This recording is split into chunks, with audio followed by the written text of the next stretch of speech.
भोला बाबा अच्छा बाबा। 25 जनवरी 1979 के अव्यक्त बाप दादा के महावाक्य है। बाबा ने कहा, रिकॉर्ड रखने के लिए पहली बात है बाप से रिगार्ड, दूसरी बात बाप द्वारा मिली हुई नॉलेज का रिगार्ड, तीसरी बात स्वयं का रिगार्ड, चौथी बात जो भी आत्माएं, चाहे ब्राह्मण परिवार व अन्य आत्माएं जो भी संपर्क में आती हैं, उन आत्माओं के प्रति आत्मा का रिगार्ड। इन चारों ही बातों में अपने आप को चेक करो कि हमारा रिकॉर्ड कैसा रहा। चारों ही बातों में कितनी मार्क्स है, चारों ही बातों में संपन्न रहे हैं व यथाशक्ति किस बात में मार्क्स अच्छी है और किस में कम। पापा कहते चेक करो। 25 जनवरी 1979। फिर एक और मुरली के महावाक्य सुनते हैं। 12 दिसंबर 1978। जब आपके जड़ चित्र अभी तक अनेक आत्माओं की अल्पकाल की मनोकामनाएं पूर्ण कर रहे हैं, तो चैतन्य रूप में अगर कोई आपके सहयोगी भाई व बहन, परिवार की आत्माएं बेसमझी व बालहट से अल्पकाल की वस्तु को सदाकाल की प्राप्ति समझ अल्पकाल का मान शान नाम व अल्पकाल की प्राप्ति की इच्छा रखती हैं, तो दूसरे को मान दे करके स्वयं निर्माण बनना यही परोपकार है। यह देना ही सदा के लिए लेना है। जैसे अनजान बच्चा नुकसान वाली चीज़ को भी खिलौना समझता है, तो उनको कुछ देकर छुड़ाना होता है, हट से सदा काल का नुकसान हो जाता है। ऐसे बेसमझ आत्माएं भी उसी समय अल्पकाल की प्राप्ति को अर्थात सदा के नुकसानकारी बातों को अपने कल्याण का साधन समझती है। ऐसी आत्माओं को जबरदस्ती इन बातों से हटाने से कशमकश में आकर उनके पुरुषार्थ की जिंदगी खत्म हो जाती है। इसलिए कुछ दे करके सदा के लिए छुड़ाना, ऐसे युक्ति युक्त चलन से स्वतः ही अल्पकाल की भिखारी आत्मा बेसमझ से समझदार बन जावेगी। स्वयं महसूस करेंगे कि यह अल्पकाल के साधन है। ऐसी बेसमझ आत्माओं के ऊपर भी परोपकारी, ऐसे परोपकारी स्वतः ही स्वयं उपकारी हो जाते हैं। देना ही स्वयं प्रति मिलना हो जाता। महादानी ही सर्व अधिकारी स्वतः हो जाते। तो समझा परोपकारी की परिभाषा क्या है? 12 दिसंबर 1978। ईश्वरीय परिवार में आई हुई आत्मा में कोई विशेषता न हो, यह हो नहीं सकता। तो अपनी विशेषता को जान उसको कर्म में लगाओ। जो भी गुण अथवा विशेषता हो, चाहे कर्मणा का गुण हो, चाहे मधुरता का गुण हो, स्नेह का हो, उसको कार्य में लगाओ। जैसे लोहा पारस से लग पारस बन जाता है, वैसे एक गुण या विशेषता सेवा में लगाने से सेवा का फल एक का लाख गुणा मिलने से वह एक विशेषता अनेक समय का फल देने के लायक बन जाती। जैसे एक बीज डालने से कितने फल निकलते, वैसे एक भी विशेषता कर्म में लगाना, अर्थात धरनी में बीज डालना है, तो समझे कितने खुशनसीब हो। ब्राह्मण परिवार में जन्म हुआ है तो जन्म के साथ कोई न कोई विशेषता की तकदीर साथ लेकर ही आए हैं। सिर्फ अंतर यह हो जाता कि उसको कार्य में कहाँ तक लगाते हैं। जन्म का भाग्य है, लेकिन भाग्य को कर्म या सेवा में लगाने से अनेक समय के भाग्य का फल निकालना, बीज बोने का यह तरीका आना चाहिए। फल तो अवश्य निकलेगा। बीज बोना अर्थात विशेषता रूपी बीज को सेवा में लगाना। 10 दिसंबर 1978। 25 जनवरी 1979 की वाणी। बाबा ने कहा कि अगर अच्छा रिकॉर्ड रखना है, अपना अच्छा रिकॉर्ड रखना है, तो 4 बातों का विशेष ध्यान रखना है। अच्छा रिकॉर्ड रखने के लिए पहली बात है बाप में रिगार्ड, दूसरी बात है बाप द्वारा मिली हुई नॉलेज का रिगार्ड, तीसरी बात है स्वयं का रिगार्ड, और चौथी बात है ब्राह्मण परिवार और अन्य आत्माओं में रिगार्ड। बाबा का रिगार्ड करना और बाबा के द्वारा मिली हुई जो नॉलेज है उसका रिगार्ड करना। बाप का रिगार्ड किस में समाया हुआ है? बाप को तो सब मानते हैं, पर बाप के कितना मानते हैं, माना बाप का जो नॉलेज है उसको कितना मानते हैं, बाबा की जो श्रीमत है उसको कितना मानते हैं, वही बाबा का रिगार्ड है। बाबा बोलते हैं कि बाप की मानना ही बाप को मानना है। तो बाबा में रिगार्ड माना बाबा की बातों को अपने जीवन में प्रैक्टिकल में करके दिखाना, माना हमने बाप का रिगार्ड किया।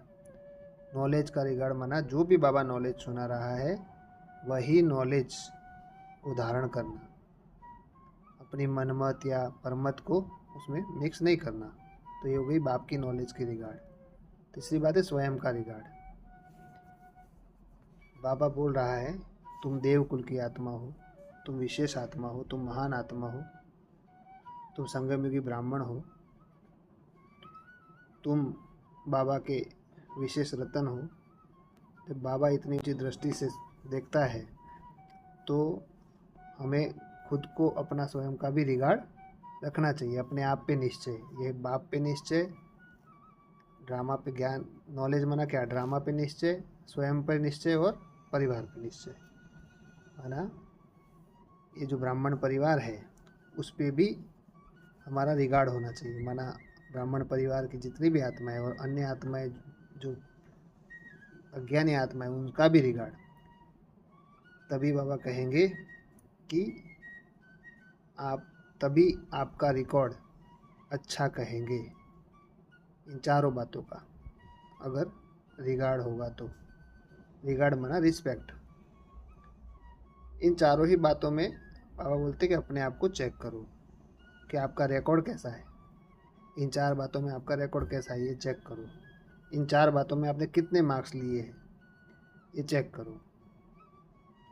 इन चारों ही बातों में संपन्न रहे हैं, चेक करो। और चेक करो उसमें देखो कि यथाशक्ति किस बात में ज़्यादा मार्क्स रहे हैं और किस बात में, इन चारों में से किस बात में हमारी अंदर कमी है। क्या हम बाबा का और बाबा की बातों का रिगार्ड करते हैं, माना जो बाबा बोलते हैं उसको हम प्रैक्टिकल जीवन में लेते हैं। क्या हम बाबा हमको इतने सम्मान से उच्च दृष्टि से देखता है, क्या हम अपने आप को इतना उच्च सम्मानधारी रहते हैं कि अपने सम्मान की सीट से नीचे उतर जाते हैं, ये चेक करो। और जो भी आत्माएं हमारे संपर्क में आती है उनको हम कितना रिस्पेक्ट रिगार्ड देते हैं। इन चारों बातों के मार्क्स को चेक करो बाबा कहते हैं। ये 12 दिसंबर 1978 की वाणी है। उसमें बाबा कह रहे हैं कि जैसे आपके जड़ चित्रों के द्वारा भक्ति मार्ग में सभी लोग कितनी मनोकामनाएं पूर्ण करते हैं, तो आप तो अभी चैतन्य में आ गए हो। तो चैतन्य में आपके सामने अगर कोई ऐसी आत्माएं आती है जो कमज़ोर है, जिनको अल्पकाल का थोड़ा सा मान शान चाहिए और उसके लिए हट कर रही हो, तो बाबा कहते हैं कि उनके साथ डिबेट में नहीं जाना है। जो अल्पकाल के मान शान की इच्छा रखते हैं उनको आप मान शान थोड़ा सा दे करके उनके ऊपर उपकार करो। यही बाबा बोलते हैं कि परोपकार है। कि उस समय लगता है कि ये बच्चा ज़्यादा जिद कर रहा है इस चीज़ के लिए, किसी चीज़ के लिए, तो उनको उस समय के लिए दे करके आप परोपकार करो। जैसे छोटे बच्चे को हम कुछ ज़्यादा जिद करता है तो उसकी जगह पे कुछ और चीज़ दे करके उनको छुड़ा देते हैं ना, वैसे ही आप अल्पकाल का मान शान उनको दे करके आप उनको आगे बढ़ाओ। ऐसे बाबा कह रहे हैं इस वाणी में। तो बाबा कह रहे कि ऐसी बेसमझ आत्माएं जो होती है, जो कमज़ोर आत्माएं होती है, वही अल्पकाल के साधन है या मान शान है तो उसको सदाकाल का समझती है। तो इस अल्पकाल के जो मान शान और साधन है उनको बाबा बोलते हैं कि आप दे दो, उनके सामने हट नहीं करना है। बाबा कहते हैं कि ऐसी कमज़ोर आत्माओं के साथ अगर हठ करेंगे तो वो उनका पुरुषार्थ का जो लाइफ है वो ख़त्म हो सकता है। इसलिए कुछ दे करके सदा के लिए छुड़ाना, ऐसे युक्ति युक्त चलो। तो बाबा कहते हैं ऐसी बेसमझ से समझदार उनको बनाओ। जब आप उनको ऐसे आगे बढ़ाते रहेंगे तो वो बेसमझ से समझदार बन जाएंगे। फिर खुद ही बाबा बोलते हैं कि स्वयं महसूस करेंगे कि ये सब अल्पकाल के साधन है। तो ऐसी आत्माओं को ऊपर लेके आना, उनकी आत्मा की अवस्था को ऊपर चढ़ाना ही परोपकार है। तो बाबा पूछ रहे हैं कि परोपकार की परिभाषा समझ में आई? बाबा ने कहा कि ब्राह्मण परिवार में कोई भी आत्मा आई है तो जरूर उसके अंदर कोई तो विशेषता है। बिना विशेषता के वो ब्राह्मण नहीं बन सकती। जरूर कुछ ना कुछ विशेषता है। या तो उनके अंदर कोई अच्छा गुण होगा या कोई मधुरता का गुण होगा। बाबा कहते हैं कि जो भी गुण है उसको आप सेवा में लगाओ, उसको कर्म में लगाओ। जैसे बाबा ने कहा कि मधुरता का गुण है तो उसको बाबा कहते हैं कि मधुरता को भी सेवा में लगाओ। स्नेह का गुण है, उसको सेवा में लगाओ। जैसे बाबा कहते हैं कि लोहा को पारस जब छूता है तो कहते हैं कि सोना बन जाता है। वैसे ही हमारे प्रैक्टिकल के गुण द्वारा, विशेषताओं के द्वारा और उसको सेवा में लगाने से दूसरी आत्माएं भी संबंध संपर्क में आने से वो भी परिवर्तन होती है। तो बाबा कहते हैं कि ऐसे गुणदानी बनो। प्रैक्टिकल कर्म करके अपने जो विशेषताएं हैं, जो गुण हैं, उसको प्रैक्टिकल जीवन में उतार के उसके दूसरी आत्माओं को आप एग्जाम्पल बनो। दूसरी आत्माओं के लिए आप एग्जाम्पल बनो। तो बाबा कहते हैं कि ये हो गया बीज डालना। जैसे ही आप अच्छे कर्मों का बीज डालते जाएंगे तो एक बीज के अनेक फल मिलते हैं। वैसे आपको इस अच्छे कर्मों के बीज का, अच्छे गुणों के बीज का आपको कई गुना उसका रिटर्न में मिलेगा। बाबा कहते हैं कि ब्राह्मण परिवार में जन्म लिया है तो ज़रूर कोई ना कोई विशेषता या तकदीर अब लेकर के ज़रूर आए हो, तभी ब्राह्मण बने हो। इसलिए अपने हर विशेषता को सेवा में लगाना, यही अपने जन्म जन्मांतर का भाग्य बनाना है। तो हर कर्म में अपने गुणों को प्रैक्टिकल में अनुभव कराना सभी आत्माओं को, यही है बीज बोना। तो अपनी विशेषता रूपी बीज को सेवा में लगाना, यही है बीज बोना। ओम।